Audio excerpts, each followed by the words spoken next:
Hello. Thought I'd revisit another haunting. Rather, I mean, I revisit. If I revisited just hauntings where I've seen spirits briefly or whatever, but this one has a little bit of a story to it, and I revisit these sometimes. Been a long day. To see what can be gleaned from them. About the spirit world or things like that. So I'm revisiting this one. I mentioned my time at the Skene Manor last week on a video I made. And there was actually quite a few hauntings there. Not just for me, for everybody that lived there. But I was about 29, 30 years old when I lived there. Staff sergeant in the Army. Had a pretty unique job as an active duty training sergeant for an infantry company in Whitehall, New York, up in the Adirondacks, which is actually a pretty cool job. So I was active duty, very clean cut, devout. I would say I was a very devout person at the time. Not saying I was up for sainthood or anything, but trying to live a clean life and an upright life as much as possible. Wasn't that pious really, but I like to have a good time. At any rate, trying to give you an image of who I was when this happened. So I was engaged to marry this young woman. She was about 26. I was 29 or 30. And she had a son who was at the time about 6 years old. His name was Brian. And I wanted her to visit me. She lived in upstate New York like me, but she wasn't from my town. So she came to my town to visit me with her son. And there was no bed and breakfast. There's no hotels near Whitehall. It's a small town in the Adirondack Mountains, the foothills, right at the very base of Lake Champlain. A lot of history in that town, colonial history. So I'm trying to figure out how to get into this. I had to have a place for her to stay. I wanted her to stay, her and her son. Where was I staying? This might have been a period of time when I was kind of out, because I was out in the woods for a bit, but where was I staying? I think maybe I probably just wanted something special for them. At that time I had a place, let me think. Yeah, I was living in the stone house then. And that was a place that was severely haunted in a very negative way. So now that I think about it, that's why I wanted them to stay at somewhere else, because it was a nice little house, very unique house, built on a rock ledge. It went back, hundreds of years, the colonial history there, but overlooking the canal where it met the southern part of Lake Champlain. So I was staying there, and that's probably why I didn't want her and her son to stay there, because I was starting to have some very negative hauntings from something, evil. I got scars on my hip. I haven't looked, but that thing was not good. And not just to me, but drove my daughter out. I saw it attacked my friend when he visited, a buddy of mine. So I wanted to have a decent, nice place so they'd have a good experience. And the Skene Manor, and I'll put pictures up, here and there. That was the only place. And I knew the owners because, I played guitar there and sang a bit. Like I was saying, they had a restaurant, and I played really soft music in the background, like dinner music and ambiance music. And occasionally I played in the bar and sang, and I did my best. There wasn't much to go on. This is right before the internet, really, and I didn't have much competition in that little town when it came to singing and playing guitar. And I knew that. There's nobody around here that does this. There are a handful of guys that like to play guitar and sing, but they weren't playing in the restaurants and bar. And that's where I came in. But so that's how I knew this place, the Skene Manor. I knew the owner at the time, Cass and her son and daughter. They were about 12, or so. And so Cass rented me a room for myself, my fiance, and her son, just for a one-night thing. And really authentically furnished Victorian place.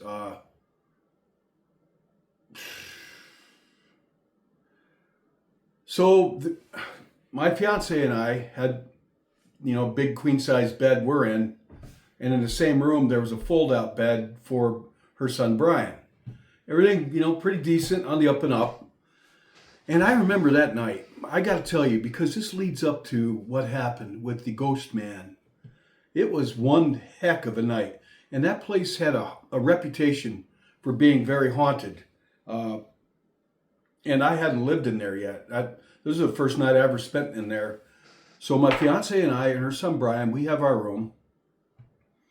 I remember we ate dinner downstairs, and they closed the place. And that night, the owner and her sons left. They went somewhere else for the night. They probably went down to New York City or visited some friends down that way.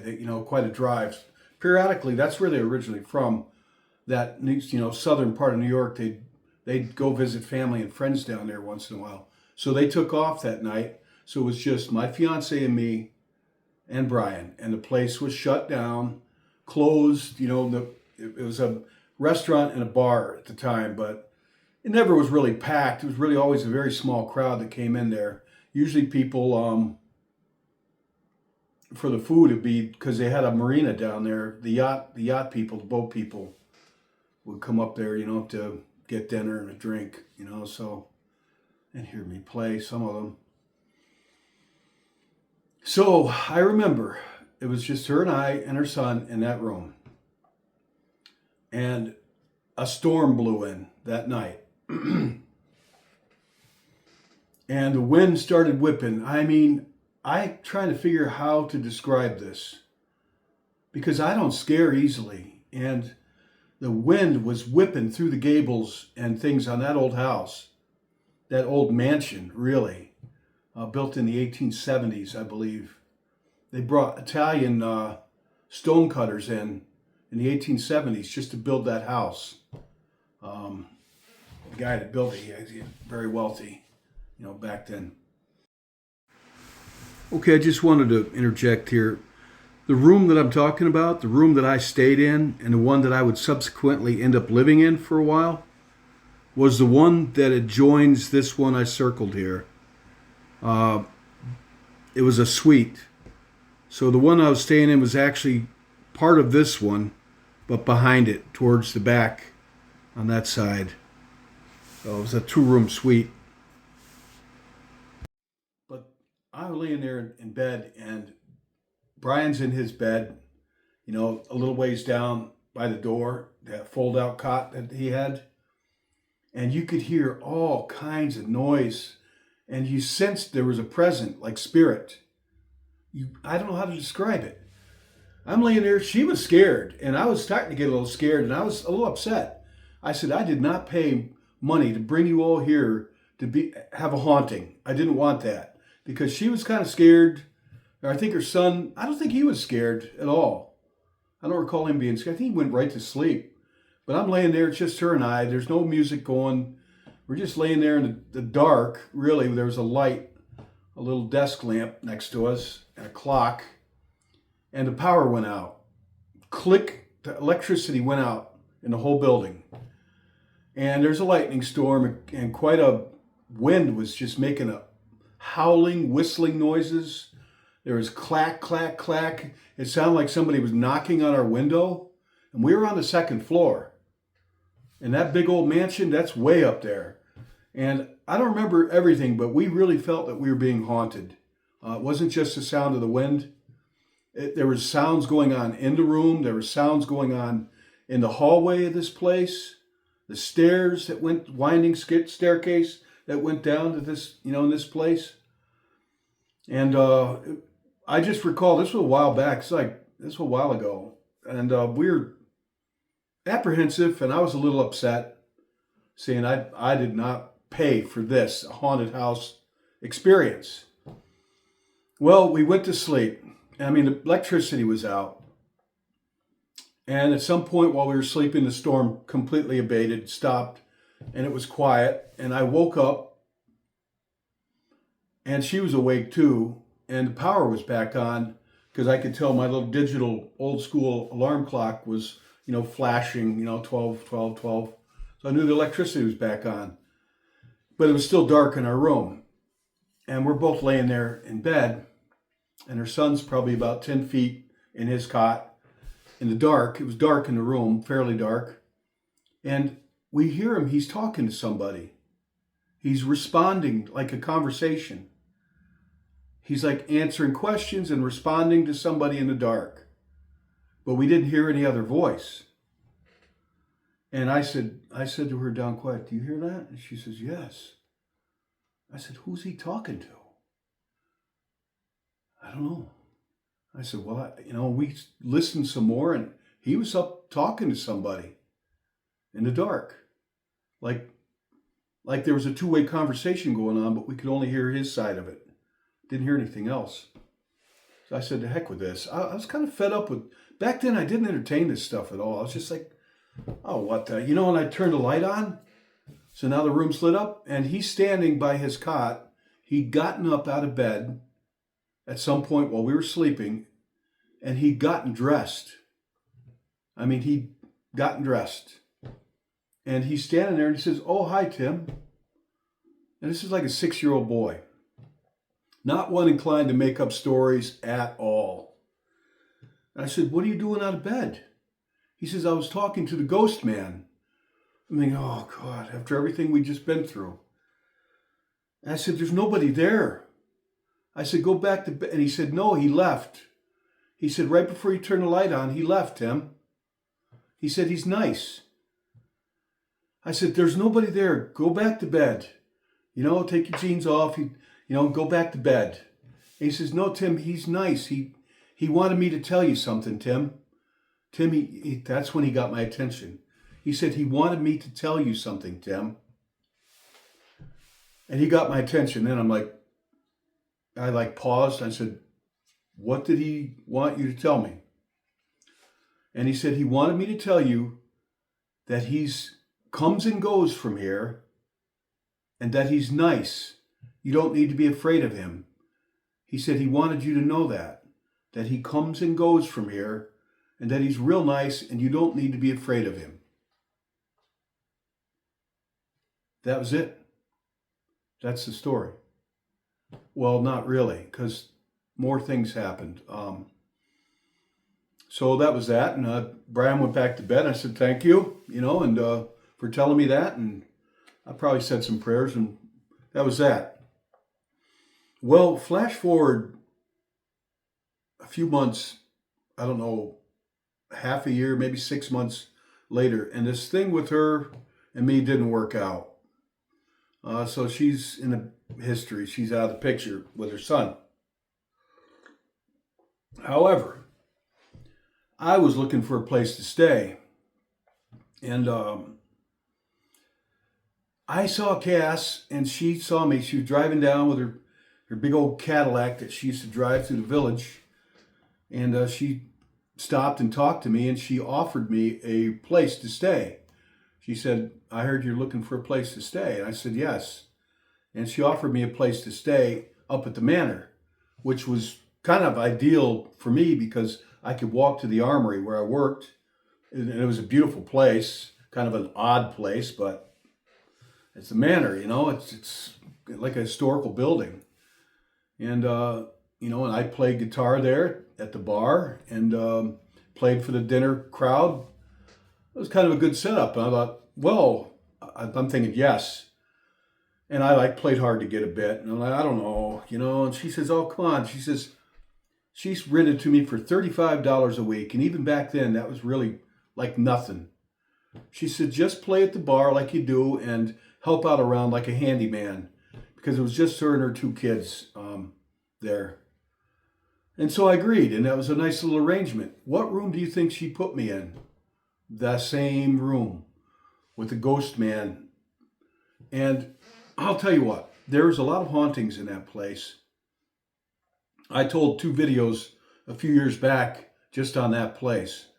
But that room was attached to another room. It was part of an old suite, you know, the way it was built in the 1870s, up on the 2nd floor. And unbeknownst to me at the time, but I would find out, the room that was attached to mine, my door, like a suite, opened up into another room that had a bed. They all had a marble fireplace, Victorian furnishings. All of the rooms had a marble fireplace. Really nice, like the Gilded Age, you know, of New York. Think of that. And all this Victorian furniture. And that room was unused. They always kept that room locked up. Before I moved there, a few years before I came into this picture, before I even lived in that town, because I'd only lived in that town for a couple of years, 2 or 3 years at this point. The owners of that place back then, they had a tragedy there with their son, who was a young man, committed suicide in that room. And people that knew him personally in that town, I talked to a few guys that knew him, older than me, said he was a really nice guy. He had some problems with his marriage, went south, and his only child turned out to be gay, and that was in a time period where that was not acceptable. So people were making fun of him a lot, and he was bullied somewhat, I gathered, as a young man in his 20s or 30s, just a young man. I don't know how old he was. And he got depressed, and he took the drink, and he took his life in that room that was attached to mine. And I can tell you that room is definitely haunted, and I knew it was. And I mean, sometimes I would be the only person in the building, and I'd be in my room, and that room next to mine would be sounding like somebody was throwing things all over the place. I mean, quite a ruckus. Literally, furniture being moved, quite like somebody was just trashing the place. And you open the door, and it's just still quiet. Nothing's disturbed, bed's made, nothing is disturbed, but there's always a heaviness to the air, like a static heaviness. So I came to believe that young man was probably the ghost man, but I don't know. But I'm not saying I sensed that he was the friendly ghost man that Brian met, that had a message for me, because he would have known. I said this before, some spirits, and this is in the Bible, this is why some spirits, they could see the future. And because there's no time, that sort of thing. It's all past, present, future laid out in some way. I'm not claiming to know this, but I know, like in the Old Testament, it was illegal to have a soothsayer, or mediums, because they were using familiar spirits in the Bible to tell the future, where somebody would summon up a spirit and ask the future for an event, and they would be told, and they would get paid money by somebody. And even Saul came to see one, the witch of Aragon, something like that. But he even consulted her, and she conjured up the ghost of King Samuel, which is a ghost story in the Old Testament. And for people to say there aren't any, there are. Some people don't know whatever. And Saul told him the fortune of a battle King Samuel's spirit told Saul through the medium the fortune of the battle that was going to come, that Saul was very apprehensive about, and it wasn't good news. But point is, it's even in the Bible that some spirits, familiar spirits, were able to tell the future, and I think maybe this guy, this friendly spirit, he said he came and went from the place. It was a very brief message.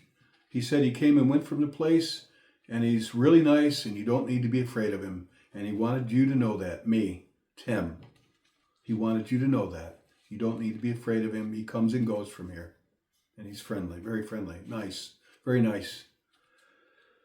So maybe that he knew that I was going to wind up living in that room, and maybe he felt akin to me because he saw that relationship not working, and that was a sadness in his life. Before he killed himself, his relationship went south.